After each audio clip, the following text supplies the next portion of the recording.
As natural as it may seem for some people, leadership is usually thrust on those who otherwise would not have been seen or thought of as a leader. Many of our great leaders have come out of nowhere with no real track record behind them of leadership in a public sense. They were people who practiced the art of self-discipline and took personal responsibility. And when the occasion arose that they needed to step in, they didn't take it as though it were something to be grasped for, but they take it as something that is necessary, and they say, you know, I need to do this because nobody else will. Today on the For Real Life and Godliness podcast, we're going to continue talking about leadership, and we're going to look at Nehemiah, because there really is no better picture of what I'm talking about than Nehemiah. Nehemiah really just appears out of obscurity and becomes one of the best examples of leadership we have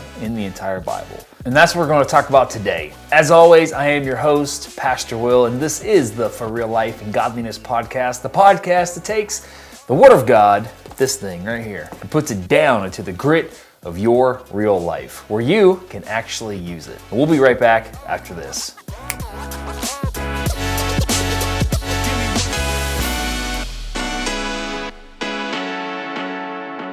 If you know anything about the book of Nehemiah, you'll know that it does not start off with some great leader. It starts off with a guy, much like I said last week, who was not bottom of the totem pole necessarily. He was a person of influence and a person of the court, but he was not a leader in the court. He was very close to the king, and he had access, but he didn't necessarily have influence of leadership as far as you can tell from what he did. He simply carried the cup for the king, and that's what he was, and that's how it kind of begins. The whole story of Nehemiah begins with him being the cupbearer in the palace. And Artaxerxes, the king, this is the Medo-Persian Empire, and they have taken over, and they're supposed to have already been reconstructing the temple and fixing Jerusalem because Cyrus had already made the proclamation there in Ezra, you see, and the people had already returned, and it just didn't happen. And he begins in the beginning of Nehemiah to ask some of his brethren who walked back, I guess, from Judah to the palace there, and he asked how things were going. And it goes like this, and it says, the survivors who are left from the captivity in the province are there in great distress and reproach. The wall of Jerusalem is broken down, and the gates are burned with fire. And we see here there's a problem immediately in this book. He doesn't go into this big backstory of where Nehemiah came from or who he was or why God would choose him to be the leader who would actually accomplish the rebuilding of the walls of Jerusalem and all this stuff. It starts off immediately saying that the words of Nehemiah, the son of Hekeliah, it came to pass, and it talks about what month it was. And at the bottom of the chapter, he says, I was the king's cupbearer. And so that's all you know about him. And he just comes out of obscurity. There's no track record of leadership, skill, or ability, or speeches, or some kind of great feat that he's already done. There's no real reason why he should become this governor or why he should be able to do these things that he is able to do later on. And so what we see first is that leaders, when faced, whether they have position or title or not, are still leaders. It's simply someone who takes on what's in front of them, as we said last week, without allowing the fear of the issue at hand to overwhelm them. It's not that they necessarily want to lead. It's not that they are being forced to lead necessarily, but they're choosing simply to do what is right. And they see the problem and they want to be the ones to take care of it if they can. And so we see he's coming out of this black hole, really, of information. There's nothing else said about him up till this point. And it gives us a few words of what time it is and where they are in the kingdom. And then immediately we are presented with this huge problem. Because Cyrus has already sent the proclamation for the rebuilding. And so Nehemiah is asking questions about the welfare of the people in the land, and his brethren tell him, man, it's bad. The gates are broken down, and the temple is no longer there, and the place is on fire, and they are in great distress. And we notice not only is a leader somebody who simply rises to the occasion because it needs to be done. And obviously in this case, there's no one else doing it. And so he simply says, not because of his title, but because of his heart, which is what you see next. He says, and so it was when I heard these words that I sat down and wept and mourned for many days.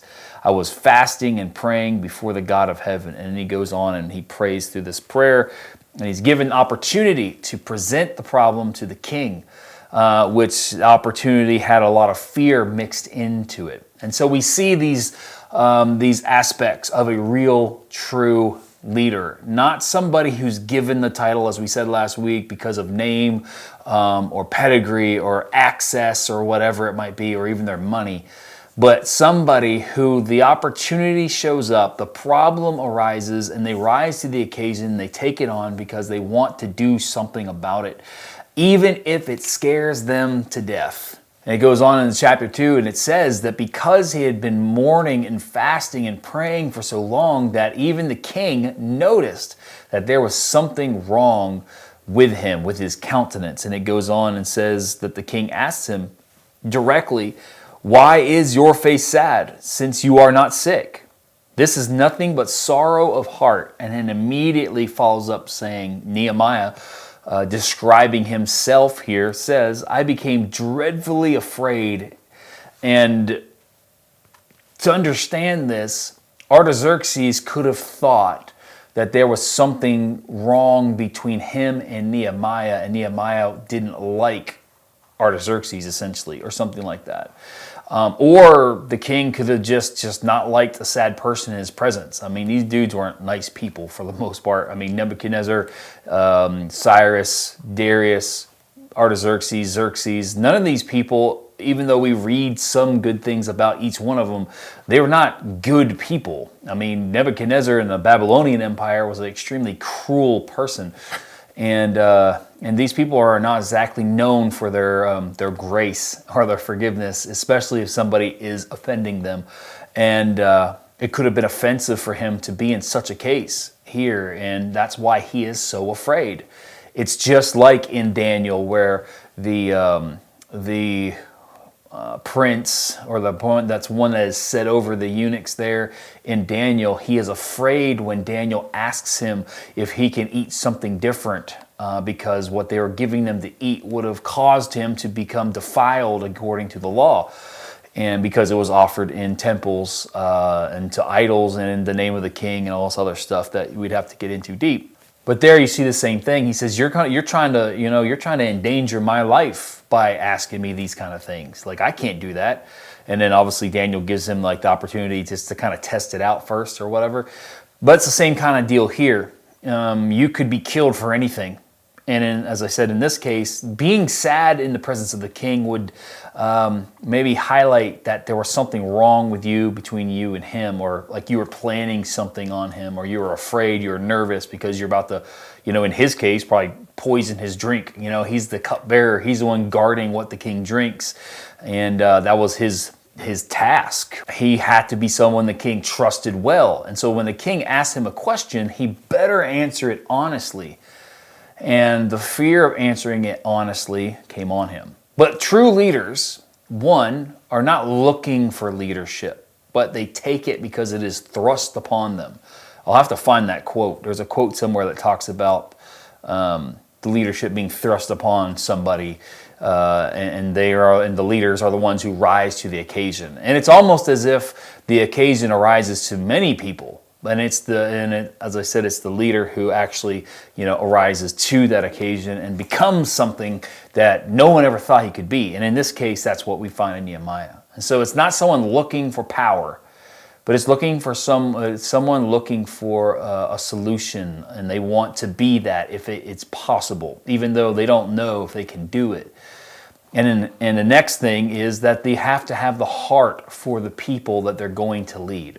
Now, in my case, especially as a pastor, but it really works in any leadership position, whether you're a principal, whether you're a business owner, whether you're in any kind of business or organization. If you don't care about the welfare of the people that you lead or are going to lead, then you don't need to be leading, period. If you have no concern for the welfare of the people you lead, you should not be leading at all, anywhere.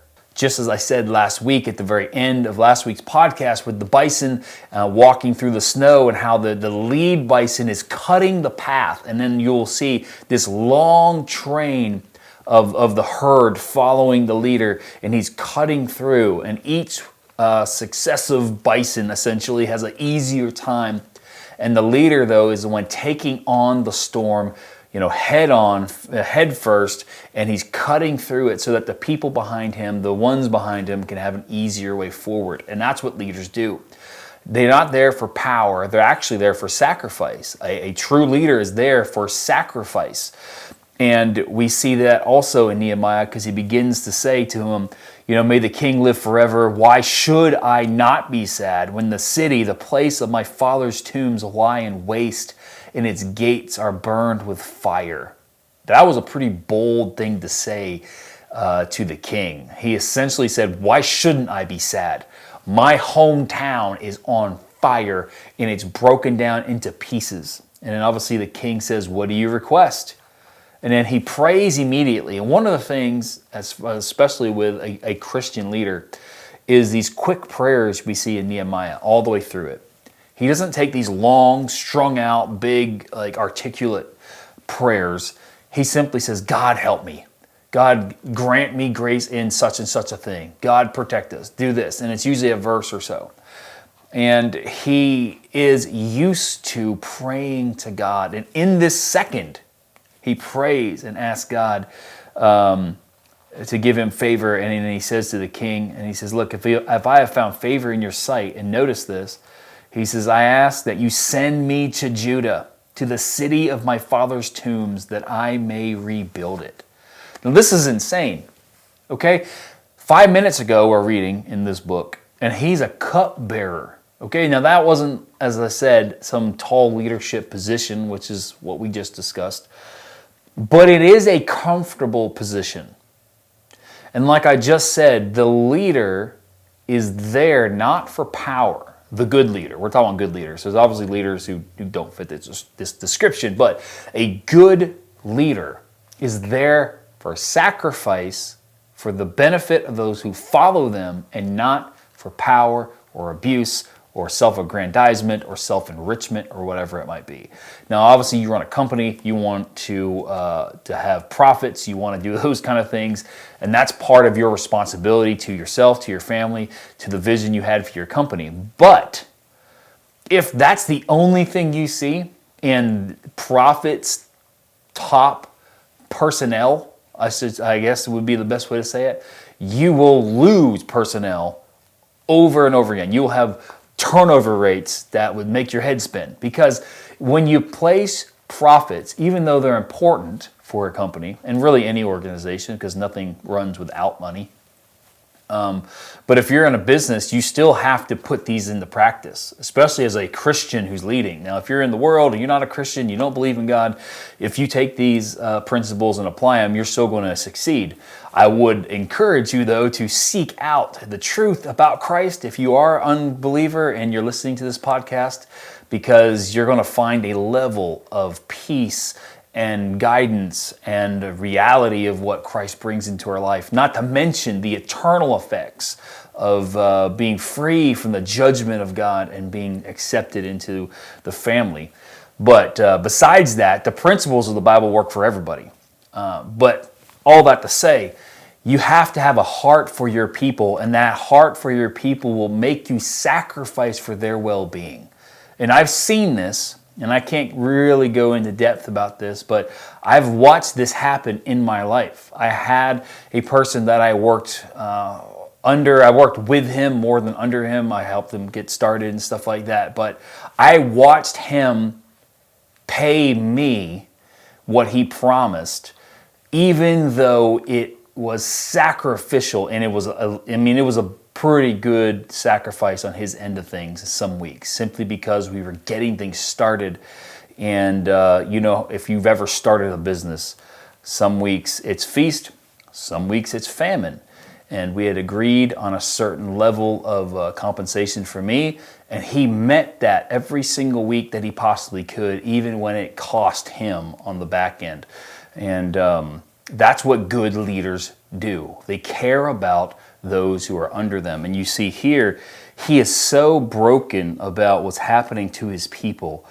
And without any kind of indication of who he is as a leader, we're already seeing there's a heart in him that's ready to lead. And he says, I will give up the comfort of the palace to walk out into the desolate wilderness that is now Judea and help rebuild those walls. He essentially, Jerusalem's a trash dump at this point.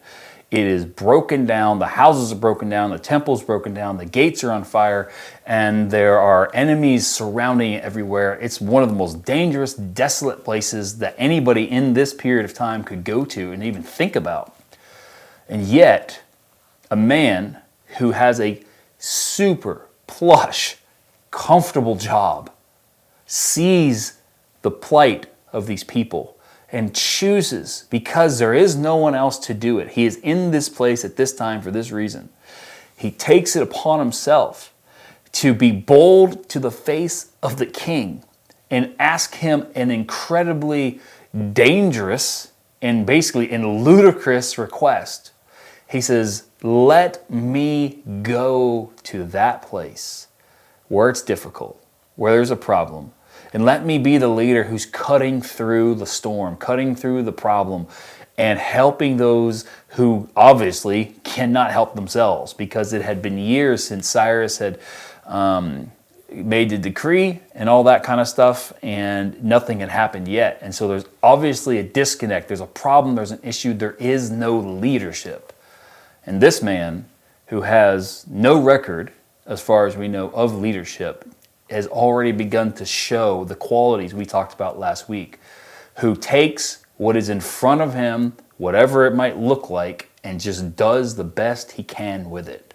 He takes the plight of the people as his own personal responsibility and attacks it with the best he has. And God obviously helps him here. He gives him favor with the king. The king basically gives him protection, gives him money, gives him this, gives him that. And he's able to go there. And we'll look at some stuff later on about his tenacity, his grit. But at the very beginning, what we see is humility. He is humble. He is this guy, as I said, who's not a king, not a governor, not anything. He's just a guy who lives in the palace, whose whole job is to carry the cup of the king. You couldn't get a better, easier job than that. And he gives all of that up because he sees the need and takes on this mantle. And he's humble. He comes from humble beginnings, and he doesn't want to waste time. He almost immediate, within a month, he's asking this question to the king. What we're going to see, though, next is that as he begins to actually do what God has for him to do here, he is immediately met with greater problems than what he was told in the beginning.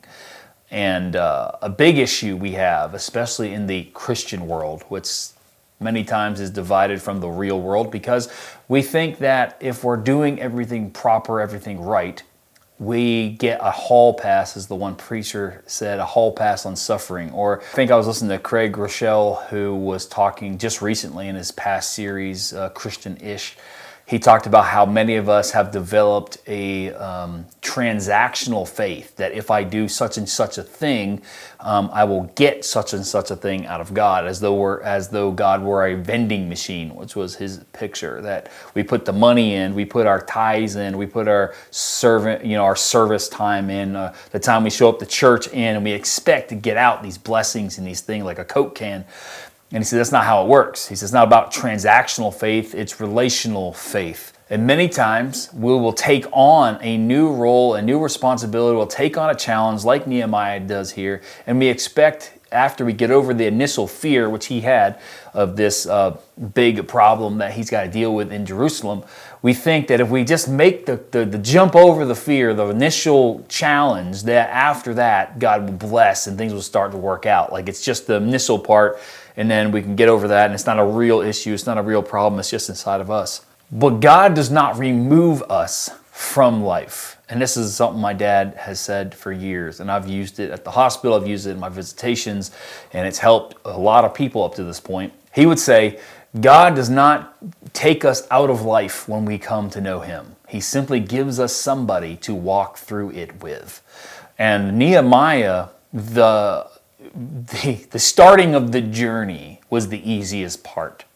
You see there in verse 9, he went to the governors in the region beyond the river, and verse 9, chapter 2, and I gave them the king's letters. And now the king had sent captains with me, and so on and so forth. He says, but when these enemies, Sanballat, Tobiah, and then when they see what he's doing and heard that he came to seek the well-being of the children of Israel, they were deeply disturbed.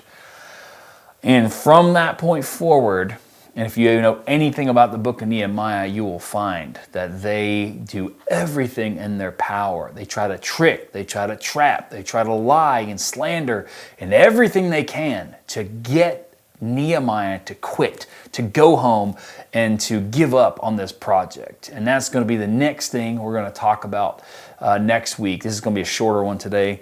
I got about 1,000 things going on right now, and so I just needed to get something recorded and done. But next time, Lord willing, I get to this episode 4, I think it will be, we'll talk about grit. And it's very much still in line with what we've already talked about before, but I really want to get into how much grit and how much resilience Nehemiah needed to show. Because, as I said last week, it's taking what you're given and doing what you can with it, but that's just the beginning.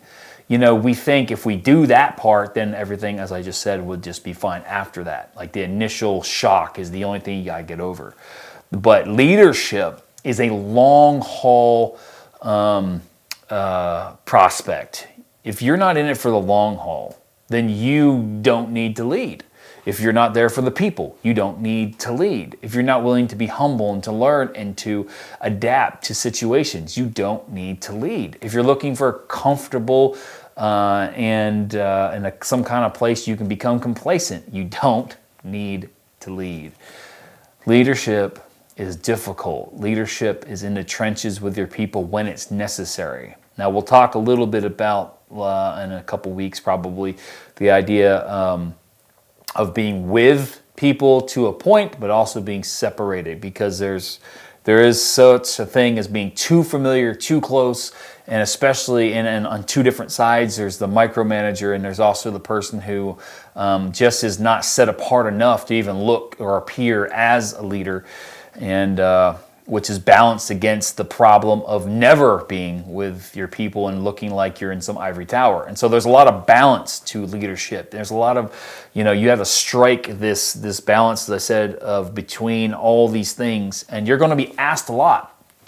And part of what I want to get across in this leadership series is to discourage you from leading.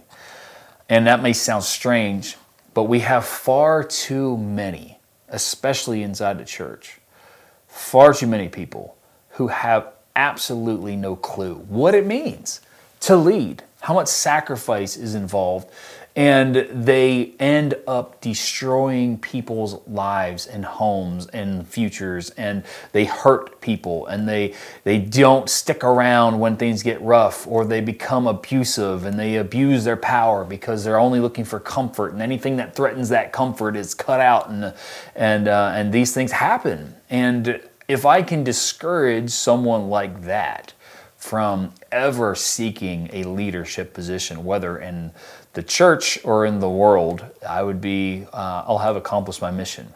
Now, if you hear these things and the challenges and that excites you, or at least you like Nehemiah, where you're like, man, that sounds really difficult, but I want to do that, right?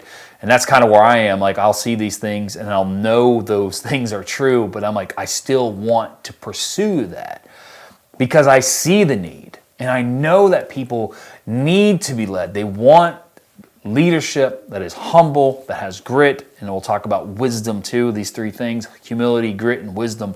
And these things have to be in your life. And the challenge needs to be a high bar so that you consider the cost, as Jesus says in the New Testament, and what it's going to cost you to pick up that cross and then to follow him into what it is he wants you to do in your life. And as leaders, as James says, if you are a teacher or leader or pastor or bishop, you're going to receive the greater condemnation, the greater scrutiny. You're going to be not just by the people here in this world, which is also true, but you'll also, I believe, have that greater scrutiny from God. And the words we speak, the things we say, the more people that see them and view them, and if we're saying something incorrect, I mean, that's a huge load also to bear. And so leadership is not an easy thing. It's not something you should take lightly. It's not something that you should aspire to because it looks cool, or because you'll have the bigger car, bigger house, or the bigger ministry, or whatever it is that we, get these illusions or delusions in our heads about. It's going to take some real work, some real grit. And today, simply saying that just because you didn't come from some line of leaders, or you're not known for leadership yet at the point, I'm sure that if God is calling you to be a leader, it's in you to do that, just as it was Nehemiah. He saw the difficulty and gave up his comfort to do it. And as we will see throughout the book, you're going to find that he, no matter what came at him, he just hit it head on, and didn't allow the threats of the people, which we'll look at the different threats next time, and didn't allow the threats of his opponents to deter him at all. And basically told him, like, I'm not coming down. I'm not coming to you. Why should I leave this? I'm doing a good work. All right? He had a mindset about him that he would not quit no matter what they said to him. And but it starts with humility. It starts with the idea that I'm going to take whatever's given to me and just do what I can with it. But that right there requires humility, because what you're going to find first in your leadership pursuit is you're going to be given something that doesn't look like leadership.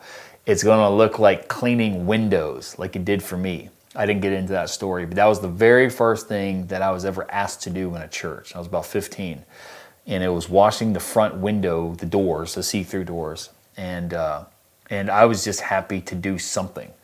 And I washed them so much that the pastor of the church had to ask me to stop cleaning them, because I would do it during service, like before people came in, while they're coming in. Every single time someone put a fingerprint on that door, I was there washing it. And he's like, "Will, you gotta chill out a little bit. Like, you don't have to wash it that much." But I was just happy to do it.